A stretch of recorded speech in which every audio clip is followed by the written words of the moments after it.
Health student 8th class. Next is semi permeable membrane किया था हमने सेल के अंदर। वो कल मैंने आपको स्ट्रक्चर भेजी थी कि आप जिसमें हर एक पार्ट देख सकते हैं कि किसी भी सेल का जो आउटर पार्ट होता है, ठीक है, वो सेल मेम्ब्रेन होता है जो कुछ मटेरियल को अंदर जाने देता है और कुछ को नहीं। Next is cell wall. Cell wall जो प्लांट सेल के अंदर होती है, ये मैंने आपको कल बताई थी दोनों स्ट्रक्चर, एक अंदर वाली वॉल, एक बाहर वाली वॉल। जो बाहर वाली थी प्लांट के अंदर वो सेल वॉल थी। Is found in the plant cell only and it is form the protective covering outside the cell. ये जो बाहर वाला सेल है उसको बचा के रखती है। Cell wall is formed of cellulose and it improve rigidity to the cell and protect the internal structure and cell membrane of the cell. Next is cytoplasm. Cytoplasm मैंने आपको कल पार्ट कहा था कि जो सेल के अंदर बीच में जो फ्लूइड होता है वो सारे का सारा साइटोप्लाज्म होता है, ठीक है। साइटोप्लाज्म के अंदर ही न्यूक्लियस होता है, साइटोप्लाज्म के अंदर ही राइबोसोम्स होती हैं, साइटोप्लाज्म के अंदर ही माइटोकॉन्ड्रिया होता है, साइटोप्लाज्म के अंदर ही ईआर होता है।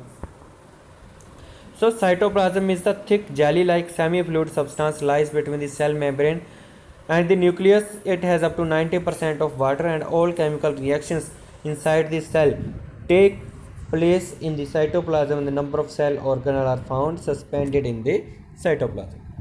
Next is nucleus. Nucleus क्या होता है? Nucleus is a small spherical oval structure. It is called the central control center of the cell and was discovered by Robert Brown. In animal cell, nucleus is located at the center and but in plant cell shifted to the one side due to वक्कल। क्योंकि plant cell के अंदर क्या होता है कि इसके अंदर वक्कल बहुत बड़ा होता है, वक्कल ज़्यादा होने की वजह से सेल के कॉर्नर के अंदर हो जाता है। इसके अंदर होता क्या है न्यूक्लियस के अंदर? न्यूक्लियस के अंदर एक बाहर वाली साइड होती है, उसको बोलते हैं न्यूक्लियो एनवलप, मतलब कि न्यूक्लियर मेम्बर भी बोल देते हैं। जो बाहर वाली ये वाली है nuclear envelope. And the nuclear envelope perform the nuclear pores. इसके अंदर छोटे छोटे मोरे होते हैं कि जो न्यूक्लियर एनवलप होता है इसके अंदर छोटे छोटे मोरे होते हैं।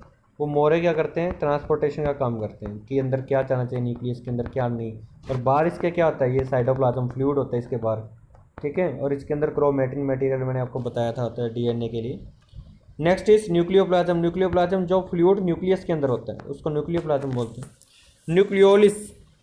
न्यूक्लियोलिस जो होते हैं जो न्यूक्लियस के अंदर, न्यूक्लियस के अंदर एक स्फेरिकल बॉडी होती है। जैसे न्यूक्लियस है, न्यूक्लियस के अंदर भी एक स्फेरिकल बॉडी है, न्यूक्लियस के अंदर भी एक स्फेरिकल बॉडी है जिसके अंदर आरएनए डीएनए होते हैं।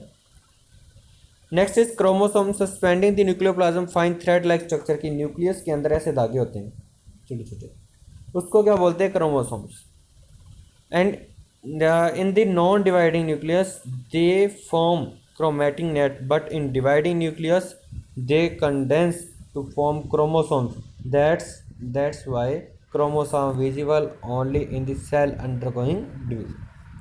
The chromatin thread are composed of deoxyribonucleic acid, which is the hereditary material. It is organized into genes. Gene are functional. Gene क्या होता है? जीन फंक्शनल यूनिट होती है जिससे हमें पता चलता है कि ये जो बच्चा है, ये जो बेबी है, नेक्स्ट सेल है, ये किसका डिवाइड हुआ है? जो पेरेंट सेल का जो नेक्स्ट सेल होता है, ठीक है, प्लांट का है, मतलब किसी एनिमल्स का है, ह्यूमन बीइंग का है। So DNA is the heredity unit. They are passed on from parents to their offspring, बच्चे की तरफ। And a child receive one copy of each gene from the mother and other copy of the same gene of the father. The characteristic of child is thus mixture of both maternal and paternal, माता का और पापा का। For a child में develop brown eyes similar to his father and blue eyes his or his her mother if the parents are tall children are except to tall. कि अगर मतलब कि मदर फादर अगर लंबे हैं तो बच्चा भी लंबा होगा। तो वो जो डीएनए कॉपिंग होती है। थैंक्स बेटा, हैव गुड डे।